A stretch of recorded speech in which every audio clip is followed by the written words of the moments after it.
I'm Sean Miller, and today I'm going to be talking about the 2018 Stream Quantification Tool as part of the Corps' 2018 revisions to the Standard Operating Procedure for Mitigation Banks in Georgia. So just a little background. Currently, there's over 106 approved banks with credits available for purchase. Out of these, there have been 145 total public and private mitigation banks to date in Georgia. This is 45,000 acres of conserved land, 265 miles of restored or preserved stream, and over 21,000 acres of wetland and upland buffer. So most of these banks were implemented and operated under the 2004 Standard Operating Procedure for Mitigation Banking, which for streams was a work-based credit generation methodology. So depending on what type of work you did on site, in terms of priority 1, where you lift the stream to the historic floodplain, or priority 2, or bank stabilization, directly affected how many credits you generated. Wetland restoration was slightly different. It was more subjective and based on a scale of hydrology and vegetative enhancement. The 2018 SOP is now function-based, so it takes your existing function and determines that net difference between what you're proposing or actually monitoring in your monitoring period. So just a recap, probably from Justin Hammond's presentation, the 2004 SOP, like I said, was work-based. So you had the multipliers up top that you chose appropriate ones based on your project, added them together, and multiplied it by the linear feet of stream being restored or preserved. And that gave you how many credits generated by reach. So in 2017, the UGA River Basin Center conducted a no net loss study to determine whether the Savannah District was meeting no net loss requirements associated with mitigation banks in the Clean Water Act. For wetlands, they found that yes, the Savannah District was meeting no net loss. However, for streams, it was a 0.36 to 1 ratio of not meeting the no net loss requirement based on aerial metrics, in this case linear feet. However, at the same time, the Corps of Engineers and the interagency review team made up of EPA, Georgia EPD, and Fish and Wildlife were working on a revised SOP for mitigation banks in Georgia that took into account function and sought to help with this no net loss.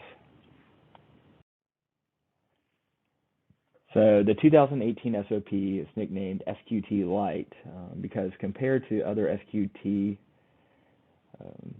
sheets that you find across the country in North Carolina or Tennessee or Wyoming or Colorado, there's less functional categories and therefore less measurement methods and function-based parameters. For the Savannah District, we focus on hydraulics, geomorphology, and biology as functional categories with several measurement methods for each of those functional categories.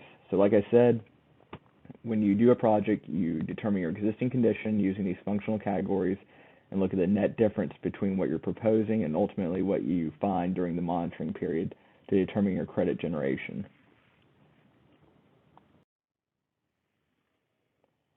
For comparison, this is the 2018 Tennessee SQT.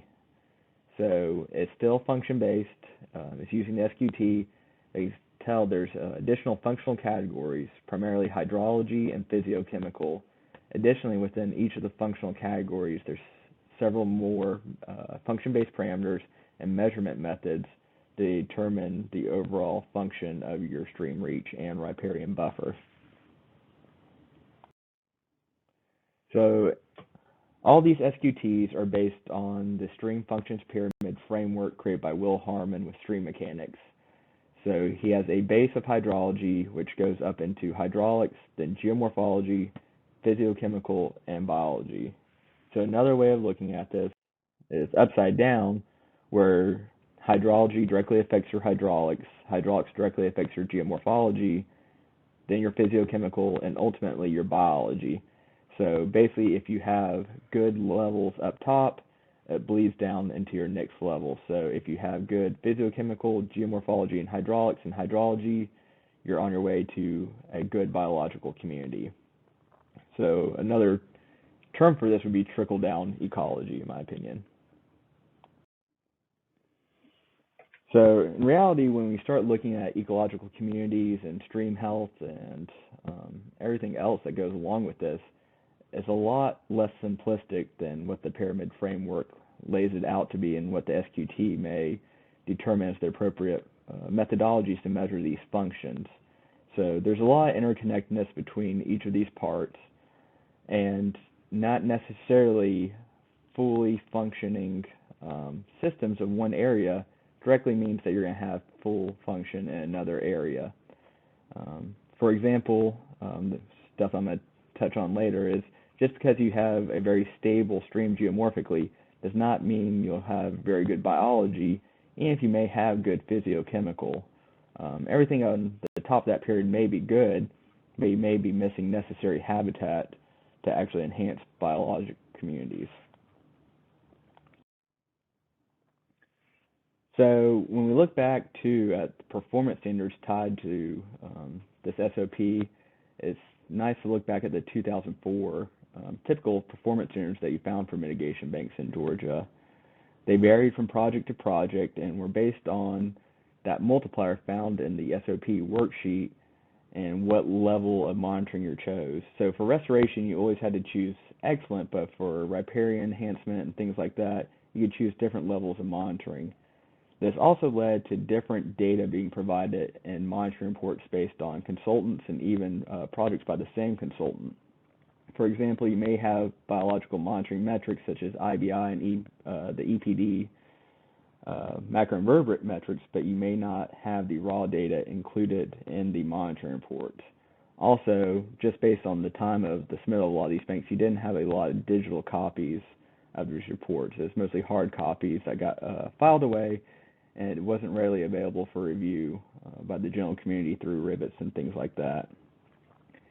And finally, annual monitoring lasted for 7 years, with monitoring dependent on even or odd years. So even years you did vegetative analysis, odd years you did geomorphic and biologic sampling.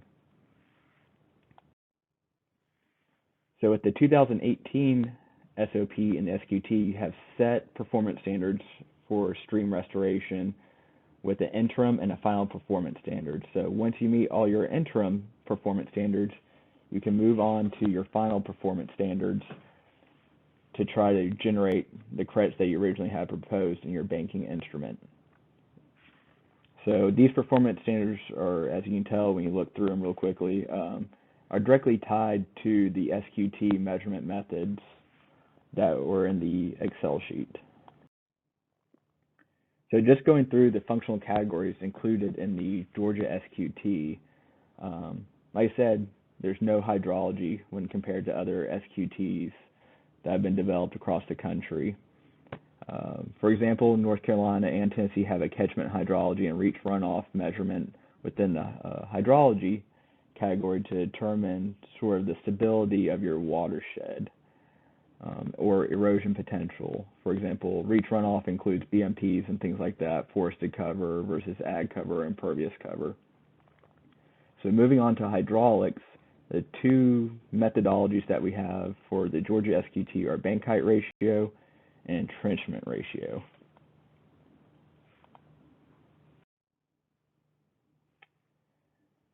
So specific monitoring of bank height ratio and entrenchment ratio captures long-term aggradation and degradation of a stream channel, especially when you're measuring it on an annual basis. These measurements more rarely determine vertical stability of your restored stream. Typically, under the 04 SOP, a Table 2, which is a set of geomorphic measurements, would be submitted on those odd years of monitoring, and somewhere in that table would be the bank height ratio and entrenchment ratio, but very rarely were there set performance standards tied to these two metrics. Using these two specific metrics really helps determine, like I said, the stability of the stream and if it floods out into the restored floodplain, whether that be priority to your restoration where you create one or the historic floodplain. However, these metrics probably don't accurately capture the hydraulics of a fully functional restored stream channel. So alternative metrics may be flood frequency and duration, and percent of historic floodplain use. So there's new methodologies for restoration out there, like the process-based restoration, that really look at how much of your valley you're using and trying to encompass as much of it as possible to restore your floodplain wetlands and also capture sediment and really make a dynamic stream system. So moving on to geomorphology, we have a large weed debris index, riparian buffer width, pool-to-pool spacing, and percent riffle. The pool-to-pool spacing and percent riffle are demarcated by various stream slopes, while the large weed debris index is based on ecoregion, with the Piedmont, Blue Ridge, and Ridge and Valley lumped together in one metric. So when compared to reference data that's been collected around the state, you can see that the SQT either has a wider range or a smaller one, or sometimes really doesn't overlap with what references in Georgia may be saying. So this is really based on the fact that the geomorphic data presented in the Georgia SQT was from data collected by Will Harmon for North Carolina. There's limited information on where these reference reaches were actually located and what kind of conditions the watersheds were in. So the questions arise, does this data mimic what we see in Georgia in terms of channel slopes, physiographic regions, which then bleeds down to geology, climatic factors, things like that. So secondly, are these metrics appropriate to determine function? Are these leading practitioners to engineer very stable stream systems, or they lend to more dynamic natural channel systems?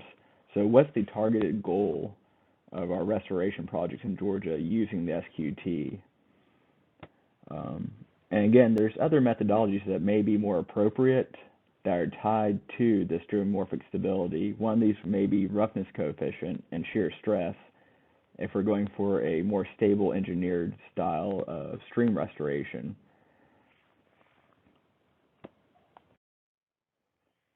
So for biology, the 2018 SQT is only applicable to perennial streams less than 3 square miles.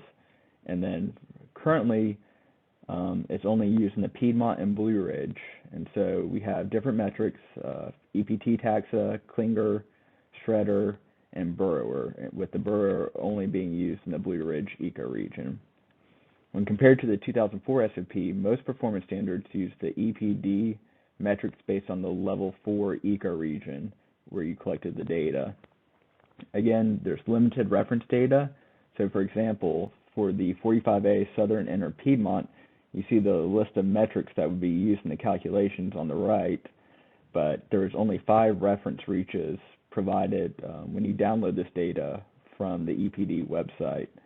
So again, not always applicable to the style of projects that we're talking about. When you look at, again, reference data collected in Georgia too, you start to see that a lot of these macroinvertebrate communities have direct ties to the geomorphic parameters of where you're collecting them from. So in this example in North Georgia, you have a comparison to shear stress and the D50 particle size when you're looking at comparisons of the Georgia EPD metric scores and these geomorphic parameters. In South Georgia, the final EPD metric scores were directly tied to watershed size and stream power and flow area. So, which leads one to believe that a lot of the reference data was probably collected on larger channel systems and not necessarily directly applicable to smaller, intermittent, or low-end perennial systems. So the 2018 biological data was based on data from North Carolina in conjunction with flow, watershed size, and habitat. It didn't include any analysis of geomorphic or specific habitat parameters, and also didn't account for any temporal variation among the data sets. So again, does this reference data translate to Georgia? It's difficult to find